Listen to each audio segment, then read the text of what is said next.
తెలంగాణ రాష్ట్ర ప్రభుత్వం సూర్యాపేట జిల్లా కలెక్టర్ గారి ఆదేశాల మేరకు సమాచార మరియు పౌర సంబంధాల అధికారి పర్యవేక్షణలోని ఈరోజు సూర్యాపేట మండలంలోని ఆరెగూడెం గ్రామంలో రాష్ట్ర ప్రభుత్వం చేస్తున్న అభివృద్ధి పథకాలు ప్రజాపాలన ప్రగతి ప్రణాళికలో భాగంగా అదేవిధంగా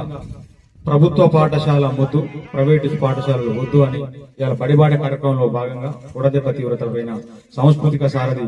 సూర్యాపేట జిల్లా కళాబృందం చే అవగాహన కల్పించడం జరుగుతున్నప్పుడు అందులో భాగంగా ముందు బడిబాట కార్యక్రమం పైన మన రామన్న ఒక్క పాట.